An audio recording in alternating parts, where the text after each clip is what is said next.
आगरा का लाल किला और ताजमहल के रास्ते के बीचों बीच झलकारी बाई चौक पड़ता है, जो झांसी की रानी लक्ष्मीबाई की सेना में महिला शाखा की सेनापति थीं। को मैं बता दूं कि अगर किसी वीर प्रतिमा के घोड़े के दो पैर ऊपर की तरफ होते हैं तो वह यह संदेश देता है कि यह वीर या वीरांगना युद्ध के दौरान मैदान में मर गया था।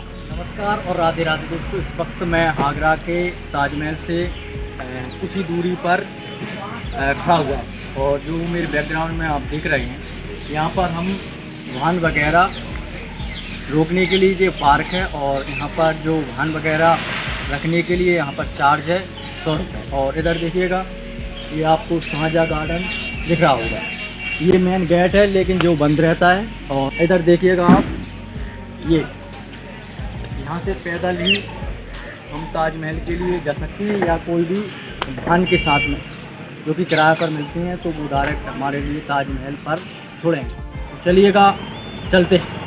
5 जगह घुमाते हैं। हाँ, 5 जगह घुमाए के ना ही आपकी गाड़ी के पास आ जाओ, जब पैसे हमको दो। कितने चार्ज? एक जन का 80 रुपये। 80। हाँ, चार जगह घुमाओगे? हाँ। कहाँ का घुमाओगे? 4 जगह 5 80 रुपये में 4 जगह कहाँ घुमाओगे आप? देखो, ताजमहल, हाँ। आगरा फोर्ट, हाँ, मीना बाजार, ठीक है ना, पेटा मार्केट, जी। Leather factory. क्या? Leather factory. अच्छा, बहुत बढ़िया। अपने पे कितना टाइम लग जाएगा पहुँचने? ये तो आपके ऊपर है। फिर भी मिनिमम आपको कम से कम 1 घंटा तो ताजमहल के अंदर लग जाएगा घूमने में, ठीक है ना। 1 घंटा उधर लग जाएगा, 1 घंटा वैसे लग जाएगा। उनसे जाओगे तो कम से कम 4-5 घंटे लगेंगे, ट्रेन में लगाना पड़ेगा कम से कम 1-1.5 घंटा आपको। दोस्तों, ताजमहल में प्रवेश के लिए 4 प्रवेश द्वार हैं। इस समय हम पूर्वी द्वार से प्रवेश कर रहे हैं। यहाँ पर आपको ताजमहल के विभिन्न छायाचित्र देखने को मिलेंगे।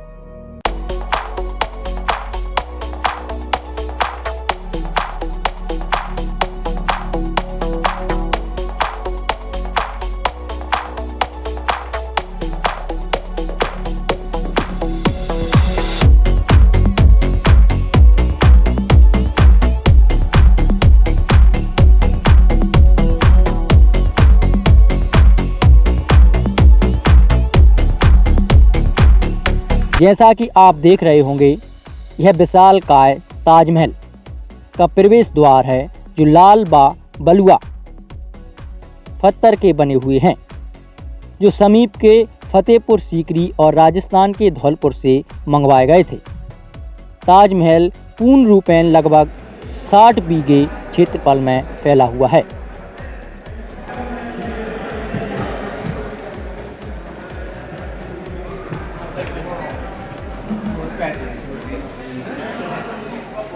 ताजमहल मुगल सम्राट शाहजहां ने अपनी प्रिय बेगम मुमताज महल की स्मृति में बनवाया था। शाहजहां का विवाह सन 1612 ईस्वी में सम्राट जहांगीर के वजीर इत्माद उद दौला की पोती अर्जुमंद बानो मुमताज महल से हुआ था। सन 1631 में अपने 14वें शिशु के जन्म के समय मुमताज महल की मृत्यु के उपरांत शोक संतृप्त सम्राट ने अपनी पत्नी की स्मृति में विश्व की इस नैसर्गिक कृति के निर्माण में किसी भी प्रकार की कमी नहीं छोड़ी है। सन 1666 ईस्वी में शाहजहां की मृत्यु के पश्चात उनके शव को भी उनकी प्रेयसी के निकट ही दफना दिया गया। इस कृति के निर्माण में अपेक्षित शिल्पी मध्य एशिया और ईरान से बुलाए गए। ईंटों को स्थानीय स्तर पर सांचों में ढालकर बनाया गया। बाहरी सतह पर प्रयुक्त श्वेत संगमरमर राजस्थान स्थित मकराना से लाया गया। संपूर्ण निर्माण सन 1648 ईस्वी में लगभग 4 करोड़ यानी कि 400 लाख रुपए की लागत से पूर्ण हुआ। यह वह समय था जब सोने का भाव ₹15 प्रति तोला था। सम्राट अकबर के पोते शाहजहां को स्थापत्य निर्माण एवं उसकी पृथ्वी रक्षा की लालसा थी एवं यही कारण था जब तत्कालीन समय में मुगल स्थापत्य चरमोत्कर्ष पर पहुंच चुका था। दोस्तों, यमुना नदी को ताजमहल से देखने पर बड़ा मनोरम और सुंदर दृश्य दिखाई देता है। वाकई मन मंत्रमुग्ध हो जाता है। मैं आपको बता दूं कि भारतवर्ष की सर्वाधिक पवित्र और प्राचीन नदियों में यमुना की गणना गंगा के साथ की जाती है। यमुना का उद्गम यमुनोत्री उत्तराखंड है। आगरा से होती हुई प्रयागराज में त्रिवेणी संगम में यमुना नदी गंगा नदी में विलीन हो जाती है, जो हमारे लिए एक पवित्र स्थान है। की खूबसूरती यहाँ पर नजर आती हुई, ये देखिएगा क्या बेहतरीन और सुंदर नज़ारा है, मनमोहक। पास से संगमरमर देखिएगा दोस्तों, ये देखिएगा, ये देखिएगा बिल्कुल नज़दीकी से। इसी तरह ये पूरा इसी संगमरमर से बना हुआ है। ये देखिएगा क्या बेहतरीन व्यवस्था की गई है। और इधर ये यमुना नदी बह रही है, आप देखिएगा। यहाँ से वो आगरा का किला दिखता है। यह माना जाता है कि परिसर में स्थित अधिकांश भवनों का वास्तु शिल्पकार उस्ताद अहमद लाहौरी था। इस प्रकार के द्वार बने हुए हैं। इनके अंदर कमरे बने हुए हैं जो कि चारों ओर स्थित हैं। चारों तरफ से एक समान ताजमहल बना हुआ है। यह मस्जिद बनी हुई है। उस्ताद अहमद लाहौरी की कलाकृति देखिए एवं निर्माण कार्य को स्वयं सम्राट द्वारा परखा गया था। योजना विन्यास में ताज पूर्ण रूप से एक समान दिखाई देता है। मध्य का केंद्र बिंदु समाधि यानी रोजा मानकर चारों कोनों पर 4 मीनारें बनाई गईं, जबकि दोनों दिशाओं में क्रमशः मस्जिद एवं जमात खाना मेहमान खाना है। ये कलाकृतियाँ देखिए दोस्तों, मुगल काल की, आप उस समय की आप डिजाइन देखिएगा। लाल वलुए पत्थर पर एक बनी हुई है, जो कि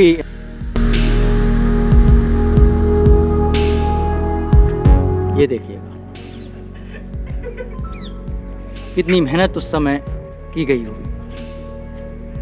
जब गेट ही इसके इतने विशाल हैं, और इसको देखिएगा। वास्तव में ताजमहल जितनी चौड़ाई में बना है उतनी ही इसकी ऊंचाई 55 मीटर अथवा 180 फीट है। इसके गुम्मद की ऊंचाई सामने के मेहराब की ऊंचाई के बराबर है। अलंकृत अर्ध पारदर्शित रत्नों की पच्चीकारी इस स्मारक की विशेषता है।